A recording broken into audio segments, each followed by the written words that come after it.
लो जी भैया, जो सीरियल आया करता था भाभी जी घर पर हैं, अब वो आ चुका है बड़े पर्दे पर मूवी के तौर पर। लेकिन मुझे लगता है कि भाई ये जो मूवी है ना, बड़े पर्दे पर नहीं, टीवी पर ही सही लगती।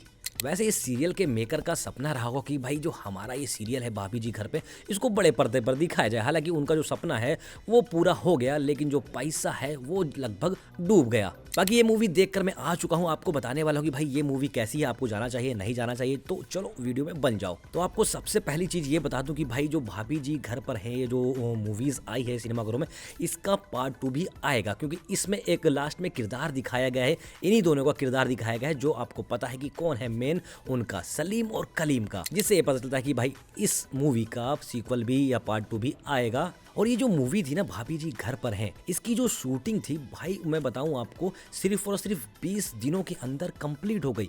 यार इतनी जल्दी मूवी कंप्लीट हो गई, सोचने वाली बात है। क्रेडिट देना पड़ेगा मूवी के मेकर्स को, जो टीम थी उनको। लेकिन अगर मैं बात करूं मूवी की स्टोरी की, तो मूवी की स्टोरी हमें कितना हंसाती है, कितना रुलाती है, कितना इंटरटेन करती है, उस पर बात करूं तो भाई मैं आपको बताऊं कि जब इस मूवी को मैं देख रहा था ना, तो जो फर्स्ट हाफ था वो तो मेरे को लग रहा था कि हाँ भाई काफ़ी अच्छा है, कॉमेडी अच्छी है, लेकिन जो कॉमेडी है वो भी डबल मीनिंग वाली है, जैसा कि हमने इसके सीरियल में भी देखा था। लेकिन जो सेकंड हाफ शुरू होता है था, वहां पर जो मूवी की कहानी है वो गड़बड़ लगती है। फिर ऐसा लगता है कि भाई हंसाने की जो कोशिश करी जा रही है, यानी कि जबरदस्ती हंसाया जा रहा है। मूवी के बहुत सारे डायलॉग ऐसे लग रहे थे, और तो और बहुत सारे किरदार भी मेरे को ऐसे ही लगे कि भाई साहब बिना बात के इन लोगों को मूवी के अंदर ले लिया है। कोई काम नहीं, बिना बात में कैरेक्टर को घुसाया जा रहा है, बिना बात में कॉमेडी की जा रही है, और मूवी की जो स्टोरी है ना वो भी कुछ खास नहीं है। वैसे मुझे ये उम्मीद थी कि भाई जो मूवी की स्टोरी भी हो सकता है बहुत अच्छी हो, क्योंकि भाई रवि किशन थे, अपने निरहुआ थे, और साथ ही साथ भाभी जी घर पर हैं जो सारे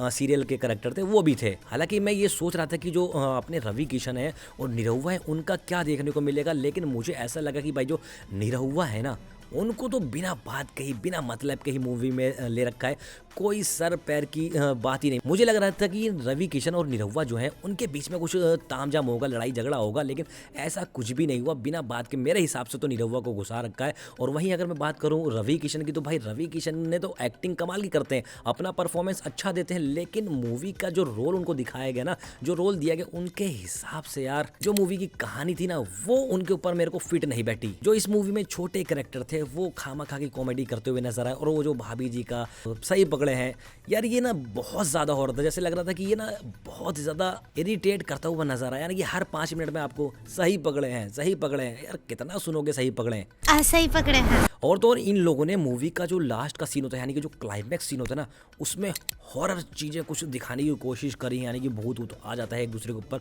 तो वो भी कुछ यार थोड़ा सा अटपटा ज़रूर लगा कि खामा खाई उठाऊं क्या। मतलब इस सीरियल के मेकर्स को यही लग रहा था कि जिस तरह से हम सीरियल में दिखाते हैं वो चीज़ लोगों को पसंद आती है, तो वही चीज़ मूवी में भी लोगों को पसंद आएगी। तो ऐसा बिल्कुल भी नहीं है।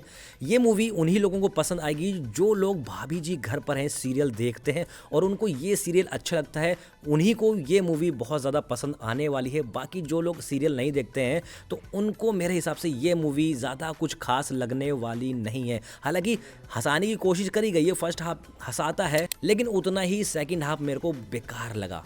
इस मूवी में एक नॉर्मल सी, एक सिंपल सी स्टोरी दिखाई गई है, जो लोगों को पल्ले भी नहीं पड़ती कि भाई खामखा क्यों ऐसी चीजें करने की कोशिश की गई। हालांकि इस मूवी का बजट भी कुछ हाई फाई नहीं है, 8-10 करोड़ में ये मूवी बन गई थी, और 20 दिन में शूटिंग कंप्लीट हो गई। तो आप सोच लो कि भाई क्या ही रहा होगा कि 20 दिन में शूटिंग कंप्लीट हो गई और 8-10 करोड़ में ये मूवी भी बन गई। लेकिन अगर बॉक्स ऑफिस पे कलेक्शन की बात करूँ तो पहले दिन 30 लाख और दूसरे दिन लगभग 25 लाख का आंकड़ा इसने छुआ है। तो कहीं ना कहीं मेरे को ऐसा लग रहा है कि इस मूवी के मेकर्स को जितनी उम्मीदें थी, उन उम्मीदों पर ये जो मूवी है खरी उतरने वाली बिल्कुल भी नहीं है। बाकी आप लोग अगर मन बना रहे हैं इस मूवी को देखने जाने का तो जा सकते हैं, आपकी मर्जी है। बाकी अगर मैं इस मूवी को स्टार दूं तो मेरे हिसाब से इस मूवी को सिर्फ और सिर्फ 2.5 स्टार मिलने वाले हैं आउट ऑफ 5, क्योंकि भैया जो मूवी की स्टोरी है वो भी कुछ खास नहीं है, हंसाने की भी कोशिश की गई है, क्लाइमैक्स भी कुछ अच्छा नहीं है, और कई कैरेक्टर इस मूवी में खामखा लिए गए हैं। वो इसलिए भी इन कैरेक्टर को लिया गया है क्योंकि भाभी जी घर पर सीरियल में वो सारे कैरेक्टर दिखाए गए, तो उन्होंने सोचा कि भाई चलो इनको भी जगह दे देते हैं, कहीं ना कहीं सीन दे देते हैं। I like it. खामा खा। बाकी आप लोगों को अगर एक्सपीरियंस करना है कि भाभी जी घर पर जो सीरियल है वो सीरियल बड़े पर्दे पर कैसा हमको दिखेगा, क्या चीज़ें देखने को मिलेगी, तो ज़रूर इस मूवी को आप देखने जा सकते हो। अगर ये सोच के जाओगे कि भाई इसमें कुछ नया देखने को मिला, कुछ अलग स्टोरी देखने को मिलेगी, कुछ अलग चीज़ें देखने को मिलेगी, तो वो सारी चीज़ें नहीं देखने को मिलेगी। लगभग आपको लगेगा कि भाई मैं एक सीरियल को ही बड़े पर्दे पर देख रहा हूँ, मूवी स्टाइल में थोड़ा सा बनाया गया है बस। बाकी आपकी मर्जी है, आप जाना चाहो तो जा सकते हो, नहीं तो कुछ दिनों बाद OTT पर आपको ये मूवी मिल ही जाएगी।